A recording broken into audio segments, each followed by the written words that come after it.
आप सभी को नमस्कार। मेरा नाम है आशीष कुमार शुक्ला और जैसा कि हम जो फर्स्ट जनरेशन एंटरप्रेन्योर हैं, जो पहली जनरेशन के व्यवसाय कर रहे हैं, उनसे हम हर हफ्ते मुलाकात करते हैं और इस हफ्ते हमारे जो गेस्ट हैं वो हैं सुमित त्रिपाठी जी। तो सबसे पहले मैं सुमित जी का स्वागत करता हूँ और निवेदन करता हूँ कि आप अपनी कंपनी के बारे में थोड़ा बताएं। आपकी कंपनी क्या करती है, किस सेक्टर में काम करती है और कब से कर रही है, और अभी क्या स्थिति है, कितने आपके यहाँ कर्मचारी हैं और कितना आपका टर्नओवर है, कितने सालों से आप कर रहे हैं, इसके बारे में थोड़ा बताएंगे। जी नमस्ते। अभी विगत 7 सालों से हम व्यवसाय में हैं। तरह तरह के व्यवसाय में हमने हाथ पैर अपने आजमाए और किए। तो बेसिकली मैं फाइनेंस सेक्टर में पहले मैं फाइनेंशियल जॉब करता हूँ और आज की डेट में मैं एज एडवोकेट प्रैक्टिस कर रहा हूँ मैं, हाई कोर्ट में भी और डिस्ट्रिक्ट कोर्ट में। तो मेरा जो अनुभव रहा अभी तक बिजनेस में, तरह तरह के बिजनेस में काम करने का, तो बिजनेस फर्स्ट जनरेशन को तो दिक्कत तो रहती है देखिए, क्योंकि अनुभव की कमी रहती है। और मैं पहले थोड़ा अपनी कंपनी के बारे में आप बताएं। आपकी कंपनी अभी क्या कर रही है, क्या हाँ, नाम है, अभी किस मेरी सेक्टर में अभी काम मेरी कर रही कंपनी जो है मैंने एमपी वेल्थ के नाम से इस्टेब्लिश की और ऊपर पूरा फाइनेंशियल सेक्टर्स पे ही हम काम कर रहे हैं, स्टॉक मार्केट से रिलेटेड काम कर रहे हैं। और स्टॉक मार्केट में शुरू में एक स्टार्टिंग में जो हमारा चैलेंजेस है, बट ओवरऑल आज हमारा जो कंपनी का टर्नओवर है एनुअल 20 lakhs का हम अर्निंग कर रहे हैं ओवरऑल यहाँ से। और हमारे यहाँ करीब 6 लोगों का स्टाफ है। हमारा रीवा रोड में ऑफिस है, जिसे अच्छी प्राइम लोकेशन आप कह सकते हैं।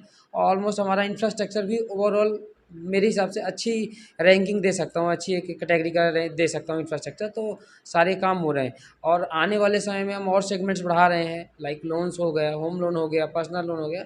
तो हम फाइनेंशियल सेक्टर में ही अपने पैर बढ़ाते जा रहे हैं ताकि हमारा टर्नओवर कभी भी कम ना हो। जैसा कि आशीष जी ने एक सवाल पूछा कि शेयर मार्केट का आपका अनुभव क्या रहा, तो शेयर मार्केट चीज़ ही है इंटरेस्टिंग, अप एंड डाउन्स, कभी ज़्यादा कभी अच्छा कभी कम, तरह तरह की सिचुएशन आती रहती है। तो यही है मेरा अभी जर्नी रहा 7 साल में। तो ओवरऑल हम तो अच्छे ही चल रहे हैं। तो मेरा इसमें बखूबी मेरा साथ निभा रहे हैं जो शैलेंद्र त्रिपाठी, वो मेरे छोटे भाई हैं। तो वो मेरा पूरा काम, मेरा एक बहुत बड़ा हैंड का काम कर रहे हैं यहाँ पर।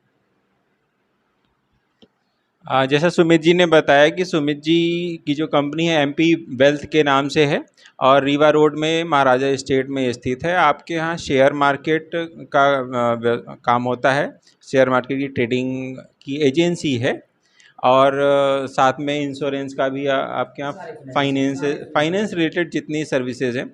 अब मैं आपको एक बात बताऊं कि सुमित जी जो है शेयर मार्केट में खुद भी इन्वेस्ट करते हैं, लोगों का भी इन्वेस्ट कराते हैं और शेयर मार्केट के बारे में एजुकेशन भी देते हैं। ग्रेजुएट था, बायो से था मैं, 12th मेरा, और 2002 पास आउट हूँ। ऑलमोस्ट उस समय मेरा 80-90 पर, मतलब 90 समथिंग परसेंट मेरा बना हुआ था 12th में। बट मीन वाइल टाइम क्या हुआ, मेडिकल में जाना चाहता था। 2-4 साल मेरे ख़राब भी हुए, यो घर की प्रैक्टिस से काफ़ी फ्रस्ट्रेशन आया लाइफ में, बट हो गया। फिर किसी भी तरह करके मैंने ग्रेजुएशन किया रीवा से, मॉडल साइंस कॉलेज से मैंने बीएससी किया। फिट हो गया, थोड़ा-सा माइंड चेंज हुआ, मुझे लगा कुछ अलग करना चाहिए। पता नहीं लाइफ़ में कुछ जोश नहीं आ रहा था, बट मतलब मुझे चाहिए था कुछ नया करना है, कुछ बड़ा करना है, कुछ तो करना है। तो मैंने कुछ भी थोड़ा-सा फाइट, मेरी घर से इतनी स्ट्रॉन्ग इस कंडीशन तो नहीं थी, मेरे पेरेंट्स टीचर थे, फैमिली बड़ी थी। तो मैंने लोन लेके फादर से के कहने पे, तो मैंने लोन लेके मैं पुणे निकल गया और पुणे यूनिवर्सिटी से अपना MBA, PG, PBM, PG, DBM complete किया मैंने। फिर मुझे लगा कि जॉब कर रहा था, एज़ यूजुअल जॉब चल रहा था मेरा। मैं स्टार्टिंग मेरी माइक्रो लैब कंपनी में हुई थी, जिसमें प्रोडक्ट एग्जीक्यूटिव था मैं। मतलब मेडिकल रैप से वो का जॉब नहीं था मेरा, प्रोडक्ट एग्जीक्यूशन का काम था। बट हो गया, मुझे फिर भी मुझे लगा कि इस फील्ड से मैं बहुत बड़ा नहीं कर सकता। मैं फाइनेंस सेक्टर में आया। फाइनेंस सेक्टर में आया तो वहाँ से मुझे इंटरेस्टिंग लगा कि जैसे मैंने कॉलेज में पढ़ा था सिक्योरिटी एनालिसिस, तो मेरा इंटरेस्टिंग कॉलेज टाइम से ही मैंने स्टार्ट कर दिया था इन्वेस्टमेंट करना। उसमें मेरा सपोर्ट कर रहे थे मेरे एक रिलेटिव जीजा जी हैं, रीवा में ही रहते हैं, उन्होंने स्टार्ट किया, उनको मैं गाइड करता था, वो पैसा बनाते थे। इंटरेस्टिंग मेरा, और फील्ड से इंटरेस्ट जुड़ता ही गया। जुड़ते जुड़ते कब इतना बढ़ गया मुझे कुछ समझ में नहीं आया। और राइट नाउ मेरा मतलब जो भी करियर रहा वो 13, 14, 15 साल का, उस करियर में शेयर मार्केट का बहुत बड़ा रोल रहा। काफ़ी पहले भी लोग निगेटिव थे, आज भी निगेटिव हैं। तो वो सब चलता रहेगा। बट शेयर मार्केट से अगर आपको आगे बढ़ना है, देश की इकोनॉमी है, आपकी भी इकोनॉमी है, तो share market is the one of the tool जो आपको सच में बड़े रास्ते पे ले आए। बट अगर आप सही तरीके से चलेंगे तो उसके लिए तो मैं आगे आपको बताऊंगा चीज़ें कैसे क्या होती हैं। ट्रेनिंग में मैं ऑलमोस्ट गाइड करता ही हूँ। बट शेयर मार्केट को इतना जिस तरह से लोग समझते हैं उस तरह है नहीं एक्चुअल में, देखा जाए तो शायद उसकी पिक्चर सही समाज के सामने नहीं दिखाई जाती, और बहुत सारी चीज़ें होती हैं उसके पीछे, बहुत सारे फैक्टर हैं। तो जैसे शैलेंद्र जी ने बताया, शैलेंद्र जी का जो जन्म है सतना शहर में हुआ, और सुमित जी का जन्म जो है जन्म सतना में हुआ, शिक्षा दीक्षा भी सतना में हुई। शासकीय स्कूल से आप पढ़े हुए हैं, उसके बाद आपने ग्रेजुएशन किया, फिर प्राइवेट कंपनियों में कई साल तक नौकरी भी करी, और आप LLB भी किया एलएलबी भी। आप पहली जनरेशन के बिजनेसमैन हैं अपनी पहली फैमिली जनरेशन के। अपनी फैमिली के बिजनेसमैन हूँ, और दूसरा हाँ। मैं पहली जनरेशन के एडवोकेट भी हूँ एक्चुअली। अच्छा, अब मैं आपको एक चीज़ और बताऊं कि सुमित जी फर्स्ट जनरेशन के शेयर मार्केट इन्वेस्टर भी हैं, मतलब पुराना कोई फैमिली बैकग्राउंड नहीं है। तो अब मैं सुमित जी से ये पूछना चाहूँगा कि सामान्यतः अब जो मेन मुद्दे पे आते हैं अपन, शेयर मार्केट के बारे में कहा जाता है कि एक सट्टा है आम आदमी में, कि अरे भैया उससे दूर रहना, ये तो सट्टा बाजार है, उसमें तो सब चला जाता है। इसके बारे में आपका क्या कहना? सिर्फ और सिर्फ जो शेयर बाजार सट्टा है, दुनिया में हर चीज़ बुरी है जिसके बारे में हमें जानकारी नहीं है। जानकारी मतलब मेरा कहने का मतलब, मैं ऐसा नहीं कह रहा हूँ कि मैं किसी को अंडर एस्टिमेट कर रहा हूँ। पूरी जानकारी होना। मैं भी जब स्टार्ट किया तो मेरे को भी लगा ऐसा है शेयर मार्केट पैसा डूबते, ऐसा नहीं है। अगर शेयर मार्केट देश की इकोनॉमी है, और जो आप लोग सट्टा जिसको कहते हैं, तो उसमें सेगमेंट्स होते हैं, काफ़ी सारे सेगमेंट्स होते हैं जिसमें आदमी को, जिसको आदमी पूरे से, इसमें कैश सेगमेंट होते हैं, ऑप्शंस होते हैं, वो काफ़ी डिटेलिंग में है। बट ओवरऑल शेयर मार्केट सट्टा है, ये बात बिल्कुल गलत है। शेयर मतलब हिस्सेदारी, आपको किसी कंपनी में हिस्सेदारी खरीदनी है, बात खत्म। टाटा बढ़ेगा तो आप भी बढ़ेंगे, मुकेश अंबानी बढ़ेंगे, रिलायंस बढ़ेगा तो आप भी बढ़ेंगे, आपको हिस्सेदारी बाय करनी है। लेकिन उसको कुछ लोगों ने गलत तरीके से यूज किया। यूज कैसे, मैं एक छोटा सा एग्जांपल बता देता हूँ। अगर आपके पास 1 लाख रुपए है और आप 10 लाख की चीज़ लेंगे, 10% गिरेगा तो आपका मूलधन खत्म हो जाएगा। अगर वही पे जो निवेशक होगा वो 1 लाख पे 1 लाख का ही खरीदेगा, तो वो सट्टा नहीं मानेगा, उसको इन्वेस्टमेंट मानेगा। लेकिन जिसने 1 लाख लगा के 10 लाख लिया तो सट्टा ही है वो। तो इस रूप में गलती हमारे जैसे जो अपने हमारे यहाँ जो ब्रोकिंग फर्म्स हैं, गलतियाँ इनकी है, जो इन्वेस्टर्स को सही राय नहीं दी, सही मार्गदर्शन नहीं दिया, कम समय में ज़्यादा पैसा बनाने का रास्ता बना के रख दिया। इस कारण से लोग इसको सट्टा बाजार कहना शुरू कर। पैसा बनता है अगर समय है, सही गाइडेंस है, और सही आपकी परख है, और सही ज्ञान है, तो पैसा यहाँ से ज़्यादा पैसा कहीं बन भी नहीं सकता आपका। जैसे सुमित जी ने बताया कि सही नॉलेज और पूरी सही जानकारी। पूरी जानकारी। तो अब इसमें एक सवाल ये उठता है कि देखिए, दूर से तो दिखता है हर किसी को कि शेयर मार्केट में पैसा है, लोग बना रहे हैं, तो सही जानकारी और सही ज्ञान मिले कैसे, इसके बारे में थोड़ा बताइए।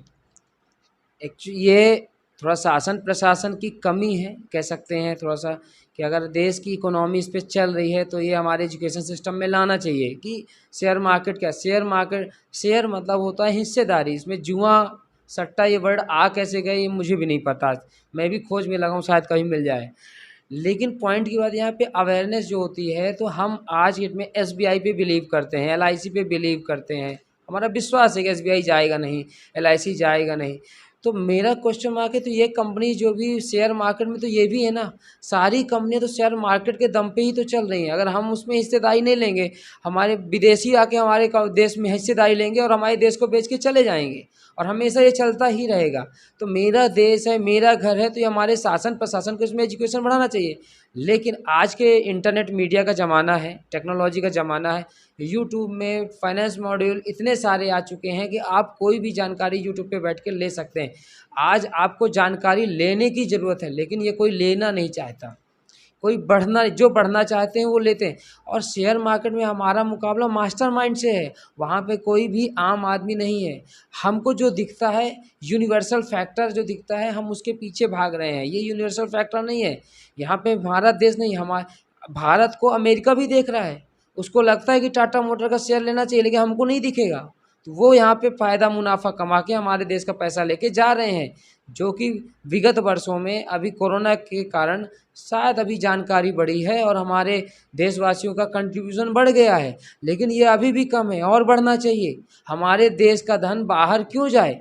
अगर देश का धन बाहर नहीं जाना चाहते हैं तो आपको इसमें अपनी अवेयरनेस बढ़ाना चाहिए, या कि अगर आपके पास कोई नहीं है जानकार तो आपको जो भी जानकार समझ में आते हैं, अगर मैं भी आपके एक लायक लगता हूँ तो आप मुझसे भी इसके बारे में डिटेल जानकारी ले सकते हैं निवेश करने से पहले कि कैसे कैसे सिस्टम इसका वर्क करता है। जैसा सुमित जी ने बताया कि शेयर मार्केट के बारे में स्कूलों में भी पढ़ाया जाना चाहिए और इसको एक व्यवसाय के रूप में लेना चाहिए, सट्टा के रूप में या बाई चांस वाला नहीं समझना चाहिए। दूसरा, आप सुमित जी सतना में आपका रीवा रोड में महाराजा स्टेट में ऑफिस है, आप इनसे भी संपर्क कर सकते हैं, मैं इनका नंबर भी दे दूंगा, आप उनसे भी संपर्क कर सकते हैं। शेयर मार्केट से संबंधित किसी भी तरह की जानकारी लेना हो, इन्वेस्टमेंट करना हो, उसमें आप इनसे संपर्क कर सकते हैं। तो एक चीज़ अभी जो आपने बताई कि लोग एसबीआई बैंक में अपना पैसा जमा कर देते हैं, एलआईसी में पॉलिसी ले लेते हैं, लेकिन उसका शेयर नहीं लेते हैं, उसमें होता है कि वो सट्टा है। वहीं दूसरी तरफ हम देखते हैं कि जैसे अमेरिका जैसे देशों में जहाँ पे आप एक बार डेटा बता रहे थे कि पॉपुलेशन का कितना परसेंट लोग वहाँ पे शेयर पे लगाते हैं और हमारे यहाँ उसका परसेंटेज बहुत कम है। तो जैसे हमारे यहाँ प्रॉपर्टी को सेफ माना जाता है, एसबीआई बैंक में पैसा जमा कर दो सेफ माना जाता है, एलआईसी की पॉलिसी ले लो उसको सेफ माना जाता है, तो शेयर मार्केट को क्यों नहीं मानते हैं? उसमें क्या ऐसा ज़रूरत है, क्यों ऐसी मेंटेलिटी है? देखिए, सच्चाई ये है कि शेयर मार्केट का बिजनेस जो भी करेगा या इन्वेस्ट करेगा वो पढ़ा लिखा आदमी ही इन्वेस्ट करेगा, लेकिन ज़मीन का या प्रॉपर्टी की बात करेंगे, एलआईसी की बात करेंगे तो उसमें कोई कैटेगरी नहीं है, ऑलमोस्ट सारी कैटेगरी है। प्रॉपर्टी में इन्वेस्टमेंट करना चाहिए, लेकिन मुझे आप बताएं कि प्रॉपर्टी में इन्वेस्ट करना है, अगर मुझे 1,000 रुपये है मेरे पास तो मैं कहाँ पैसा लगाऊंगा? मेरे पास 10,000 में कहाँ लगाऊंगा प्रॉपर्टी? और प्रॉपर्टी और जो भी एलआईसी है ये सब गवर्नमेंट का डायरेक्शन है, गवर्नमेंट जिस तरफ चाहेगी उस तरफ। अभी विगत भाजपा सरकार ने तो शेयर मार्केट को बढ़ावा दिया, तो शेयर मार्केट का स्कोप बढ़ा, लोगों में अवेयरनेस बढ़ी, सब कुछ निर्भर करता है सरकार के ऊपर।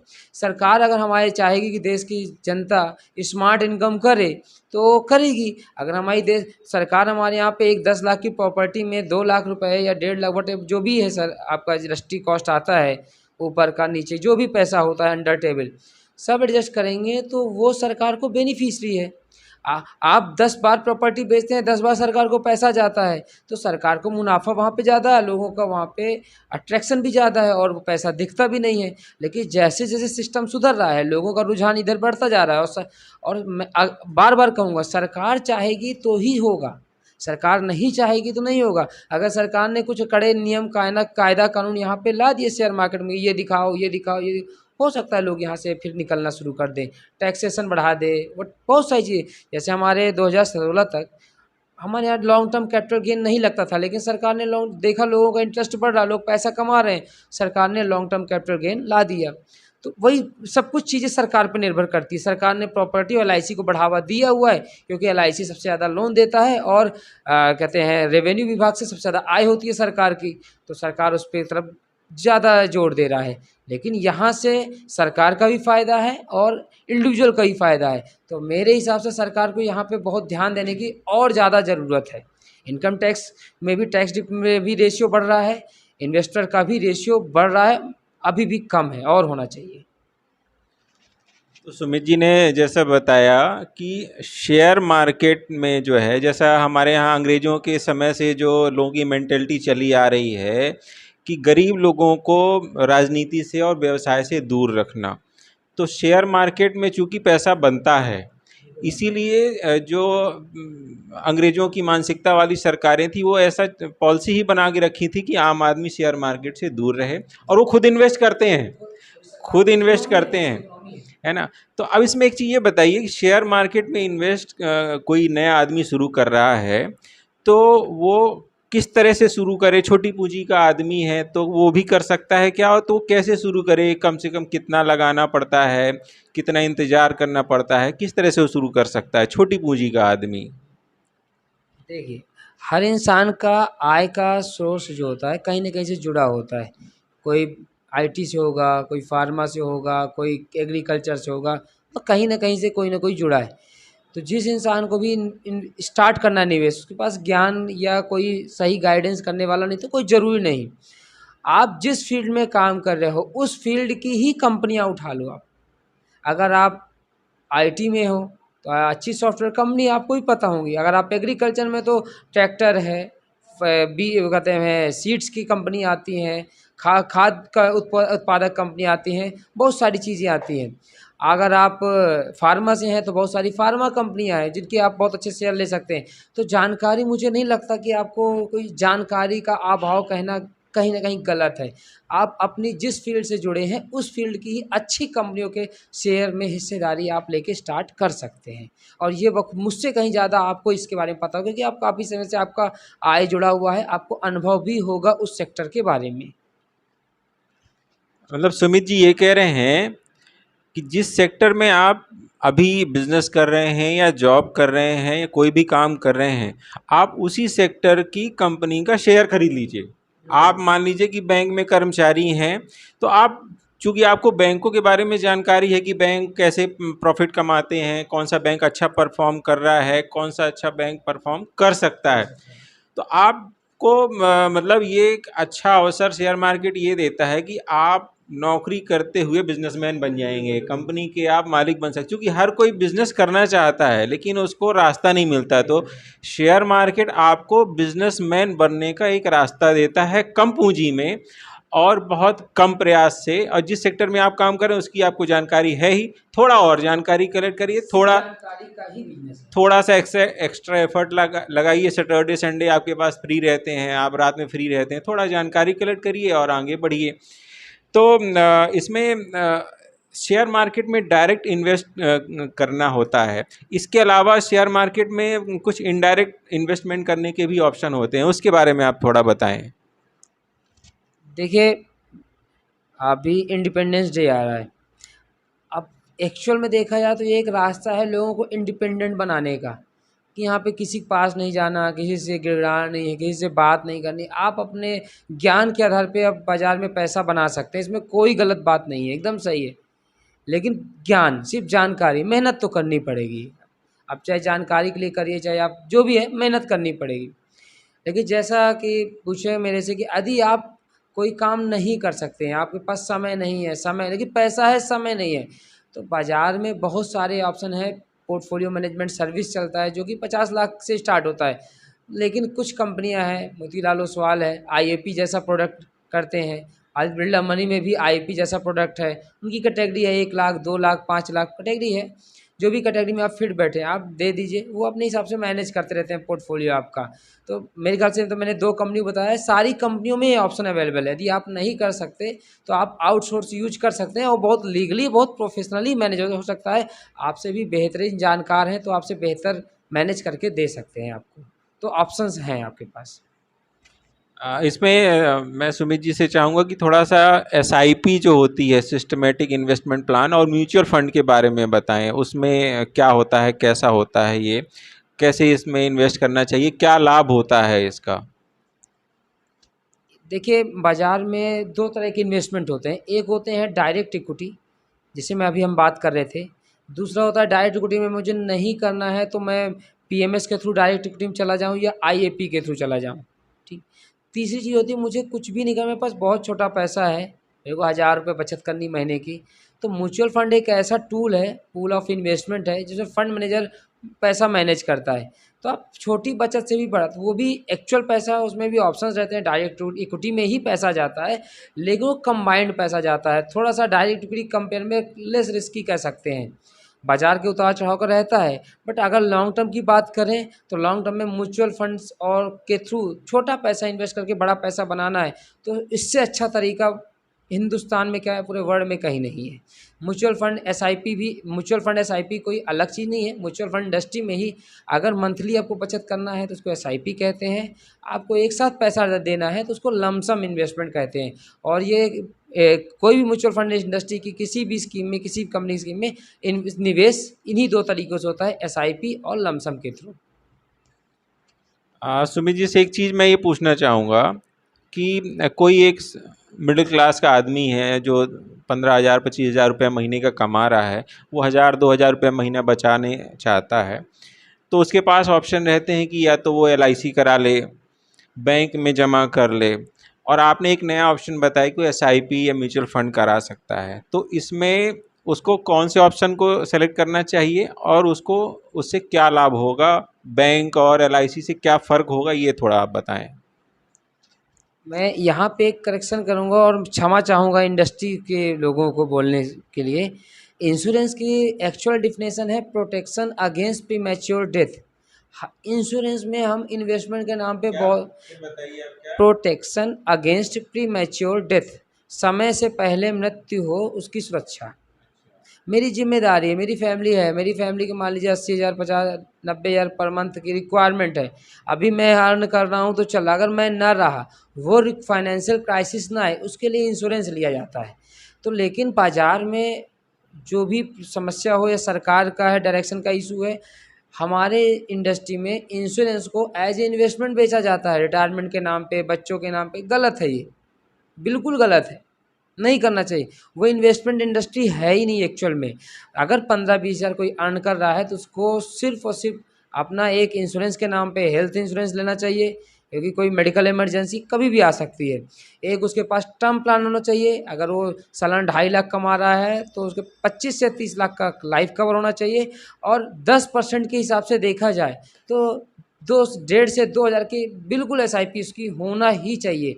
तब आज शुरू में दिक्कत होगी, 2 साल 4 साल 5 साल, लेकिन जैसे समय बीतेगा लाइफ स्मूथ होती जाएगी उनकी। शुरुआत टफ हो सकती है लेकिन हमें जाके बाज़ार से कार लेना आसान है, लेकिन कैश में कार लेना पहले भी टफ था, आज भी टफ है। आज सरकार, अगर कोई भी इंसान, कोई भी व्यक्ति 20,000 रुपये कमाता है, उसको 10 लाख की कार आसानी से देता है, या वो कुछ भी स्थिति नहीं है, ITR भी भर रहा है तो दे रहा है, लेकिन सरकार वही उस इंसान को 20 लाख का घर नहीं देगी। घर के लिए लॉट्स ऑफ फॉर्मेलिटी है। अगेन मैं कहता हूँ शासन प्रशासन का समस्या है। शासन प्रशासन जिस तरह से कार में, फ्रिज में, या जो भी लग्जीरियस लाइफ के लिए जो देती है, FMCG प्रोडक्ट्स में जो फ्लेक्सिबिलिटी देती है लोन लेने में, अगर वही चीज़ कहीं आपको फिक्स असेट्स के लिए देना शुरू कर दे तो शायद हमारे देश की स्थिति और लोगों का माइंडसेट भी चेंज हो जाएगा। आजकल हर इंसान शो ऑफ में के चक्कर में पता नहीं क्या क्या हो रहा है, आप इमेजिन भी नहीं कर रहे हैं। और कंप्लीटली शो ऑफ आप करिए, पैसा कमा के करिए और बहुत अच्छा करिए, क्योंकि हर कंपनी यहाँ पे कमाने के लिए बैठी हुई है और सरकार की फ्लेक्सिबिलिटी के कारण ही हो रहा है। तो सरकार का डायरेक्शन क्यों नहीं, लोन में भी अगर मैं बात करता हूँ, कर्ज अच्छा है, समटाइम डेट भी अच्छा है, हर कंपनी डेट लेती है, लेकिन मैं कहता हूँ यही अगर घर लेने जाता हूँ तो बहुत दिक्कत आती है, और मुझे कार लेना है तो बिल्कुल दिक्कत नहीं आती। ऐसा क्यों? कहीं न कहीं ये सरकार का दिक्कत है, और इसमें भी लोगों को अपना बड़प्पन लगता है। ये माइंड मेंटालिटी का इशू है। तो सुमित जी का कहना ये है कि आप जो भी पैसा कमा रहे हैं तो उसमें आपको खर्च जो करना है उसको अपनी आवश्यकताओं पे खर्च करना है, लग्ज़री पे खर्च नहीं करना है, बल्कि आप उसको शेयर मार्केट में इन्वेस्ट करिए, SIP कराइए। मैंने एक एग्ज़ाम्पल एक जगह कहीं देखा था कि आप आज यदि लोन पे कार खरीद रहे हैं, उसकी बजाय आप उतने ही जितनी EMI आनी उतने का आप SIP करा लीजिए, और 5 साल बाद आपकी कार फ्री हो जाएगी, नकद खरीद लीजिए और आपके पास पैसा भी बच जाएगा, और आपका इंटरेस्ट जो बैंक को जाना था वो आपके पास बच जाएगा, है ना। तो इसमें थोड़ा सा लोगों को भी अपनी सोच में सुधार करने की आवश्यकता है। तो सुमित जी, एक थोड़ा पर्सनल सवाल पूछना चाहूँगा कि आप पहले नौकरी कर रहे थे, फिर आप बिजनेस में आए, तो नौकरी और बिजनेस में क्या फ़र्क समझ में आपको आता है और क्या अच्छा है, क्या करना चाहिए, आपको क्या लगता है? देखिए, एक छोटे से हमने सुना है आवश्यकता आविष्कार की जननी है। सिचुएशंस ऐसा है कि जब भी आप कोई भी काम करें, नौकरी, अगर मुझे इमीडिएट इनकम चाहिए, मेरे पास पूँजी नहीं है, मेरे पास कुछ नहीं है, तो अगेन आउटसोर्स, तो मेरे पास एक ही ऑप्शन बचता है कि मैं जॉब करके कहीं से पैसे रीजनरेट करूँ। और मैंने वही किया कि मेरे को तो मैं पैसा वहाँ से कमाता था, यहाँ पे पैसा लगाता था बिज़नेस पे, क्योंकि मुझे नहीं पता था कि इसमें कितना फ़ायदा होगा, कितना नुकसान होगा, बट एक बिलीव था, एक और जो कि सिस्टम चलता है एक बिलीफ, जैसा आपका माइंडसेट होगा वैसा ही काम करेगा। तो मुझे शुरू से एक ही चीज़ पता, जैसे कि मैंने मैनेजमेंट भी किया है, तो मुझे एक ही चीज़ पता थी कि बिज़नेस से बड़ा, क्योंकि बिज़नेस में मेरा कोई कंट्रोल नहीं है। बिज़नेस में मैं चाहूँ जितनी मेहनत करूँगा उतना मेरा पैसा है, उतनी मेरी ग्रोथ है। और पैसा से मैटर नहीं करता कि मैं पैसे की बात कर रहा हूँ, कि मैं आपको पैसे की तरह लालच दे रहा हूँ। मैं बात कर रहा हूँ ग्रोथ की, पर्सनल ग्रोथ की, प्रोफेशनल ग्रोथ की, और आपका कहीं न कहीं फैमिली ग्रोथ भी जुड़ा होता है, क्योंकि जैसा आपको परिवार के लोग देखेंगे वैसा ही करेंगे। उतार-चढ़ाव संसार का नियम है।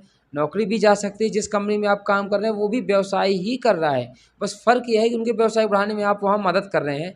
तो मैंने वही चीज़ किया है, जिस कंपनी में मैं काम कर रहा हूँ, सरकार भी व्यवसाय कर रही है, हर कोई व्यवसाय कर रहा है, पूरा देश ही व्यवसाय कर रहा है और पूरा वर्ल्ड ही व्यवसाय, व्यवसाय के बिना तो कुछ हो ही नहीं सकता। देखिए, हर चीज़ बिज़नेस है। अगर आप देखें तो गिव एंड टेक का रिलेशन तो हर जगह चल रहा है।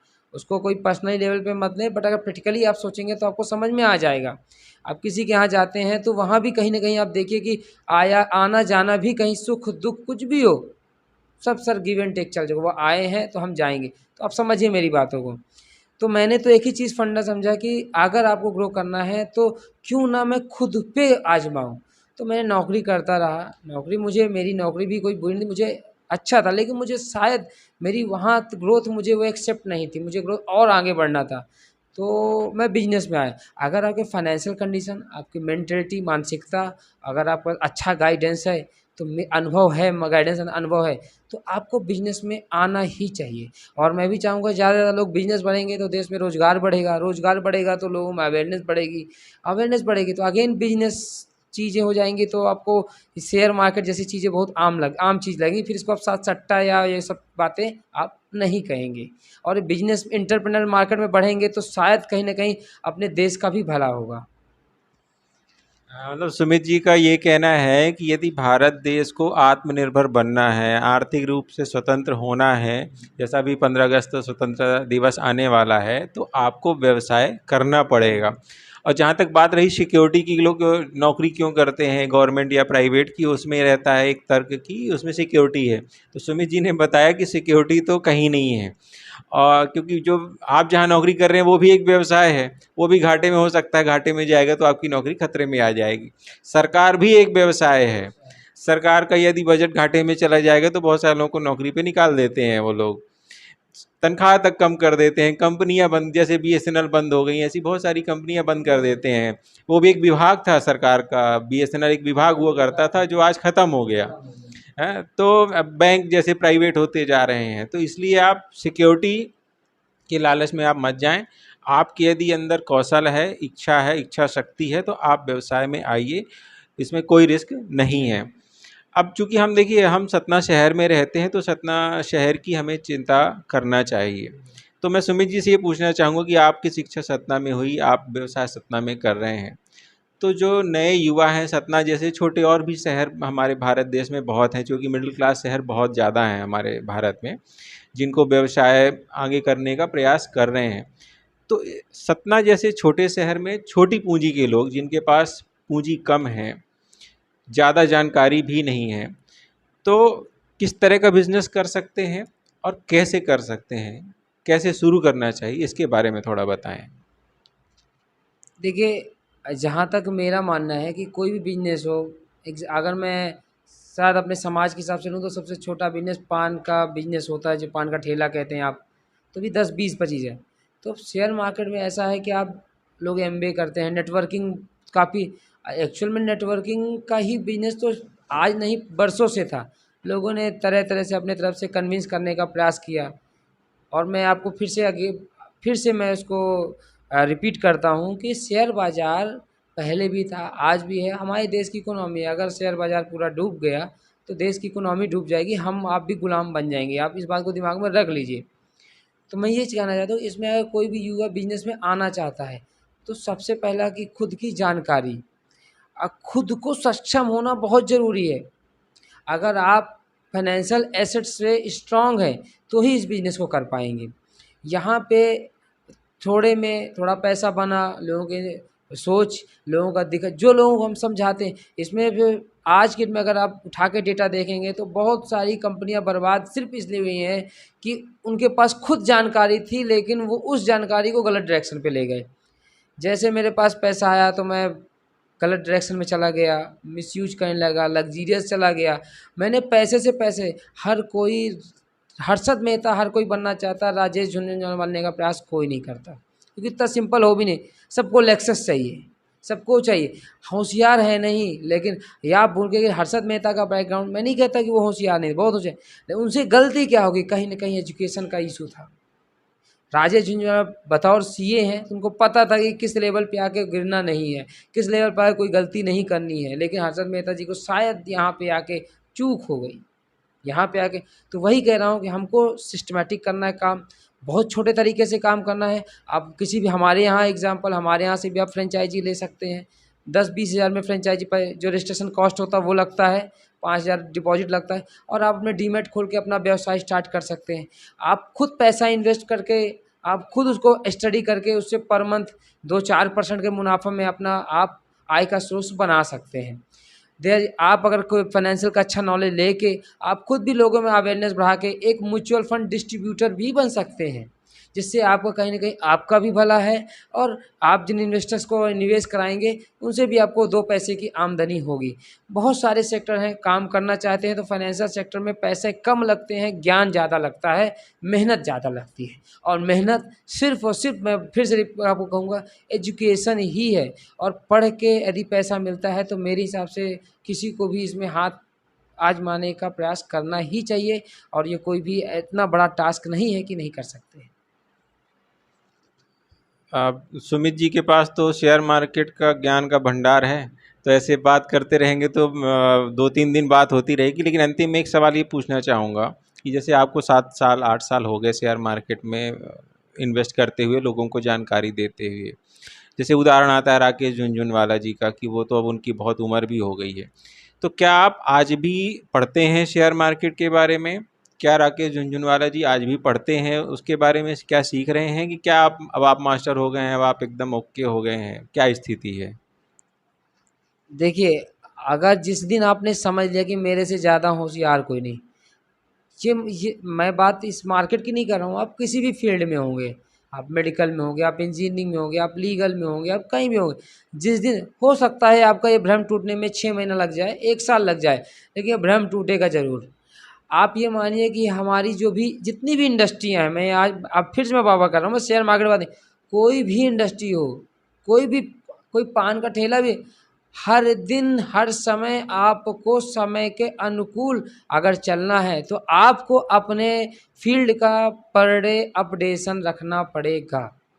जिस दिन आपने रखना बंद कर दिया, उस दिन आप, शायद 1 साल लगे किसी को 5 साल लगे, लेकिन ख़त्म हो जाएगा। एग्ज़ाम्पल, आप बहुत सारे मोबाइल की बात करो तो नोकिया में भी वही गलती की। बहुत सारी कंपनियाँ हैं जो बंद, एचएमटी घड़ी ने भी वही गलती की, और कोई पर्टिकुलर इंसान नहीं। बहुत सारे मेडिकल में देखिए, पहले चलता था क्रोसिन, आज क्रोसिन शायद धीरे-धीरे नाम चला जा रहा है। तो देखिए, समय के हिसाब से बीमारियाँ भी अपडेट होती हैं, समय के हिसाब से इन्वेस्टमेंट का तरीका भी अपडेट होता है, धीरे समय के हिसाब से रोड भी बदलती हैं। आपको भी बदलना पड़ेगा, और उस बदलने के लिए कि नहीं हम मास्टर हो गए हैं, आप सोच रहे हैं, तो दुनिया में क्या, वर्ल्ड में कोई मास्टर नहीं हुआ है, ना हो पाएगा। आपको पर डे पढ़ना है, पढ़ते रहना है, अपडेट लेते रहना है, करते रहना है। जब समस्या आएगी, अपडेट लेने जाएँगे तो शायद आपको रिकवर करना भी मुश्किल हो जाएगा। तो ये आप ध्यान रखिएगा कि आपके दिमाग में लाना भी नहीं है किसी भी तरह की मैं बस अब शेयर मार्केट में सब सीख गया। सेगमेंट जानिए, रोज़ नई चीज़ आती है, और पर डे आप, बिलीव मी, मुझे क्या, कंपनी का रतन टाटा डायरेक्टर, उनको भी अपनी कंपनी के बारे में डेली स्टडी करना पड़ता है, मार्केट स्टडी करना पड़ता है। फ़र्क इतना है कि उनके पास आउटसोर्स रहते हैं, वो अपना यूज़ करते हैं। फंड मैनेजर भी पढ़ते हैं, आपको भी पढ़ना पड़ेगा। आपने कोई अच्छी कंपनी में पैसा लगा दिया है, वो पैसा देगा ही देगा, गलतफ़हमी है। आज आपने लगाया है, अगले दिन से वो आप नज़र भी रखिए, और उस पे पढ़ाई भी करते रहिए, स्टॉक पे भी फ़ोकस करिए, सारी चीज़ें आपको चारों तरफ अपना ध्यान रखना है। आपको अपने आप को मास्टर समझने की गलती कभी भी मत करिएगा। तो सुमित जी ने जैसा बताया कि आप जिस भी सेक्टर में व्यवसाय कर रहे हैं, काम कर रहे हैं, तो सबसे पहली चीज़ तो व्यवसाय में यदि आपको आगे बढ़ना है, कम पूंजी, कम रिसोर्सेज के साथ, तो सबसे पहली चीज़ तो आप जानकारी कलेक्ट करिए, नियमित पढ़ते रहिए उसके बारे में। दूसरा, आप सुमित जी ने बताया कि पेशेंस रखना पड़ेगा। एक दिन में आपको राकेश झुनझुनवाला बनने के सपने नहीं देखना है। एक दिन आप बन सकते हैं, लेकिन जब आप लगातार पढ़ते रहेंगे, लगातार प्रयास करते रहेंगे और पेशेंस रखेंगे, तो एक दिन समय वो आएगा। अक्सर जो नया कोई भी व्यवसाय शुरू करते हैं, तो उनको ये रहता है मैं आज ही सब कुछ प्राप्त कर लूँ, तो ऐसा नहीं होता है। समय शॉर्ट टर्म में नहीं होता, मतलब शॉर्टकट कुछ नहीं होता इस लाइफ में, किसी बिजनेस में शॉर्टकट नहीं होता है। तो इन्हीं बातों के साथ हम आज की बात को विराम देते हैं। सुमित जी का बहुत बहुत धन्यवाद।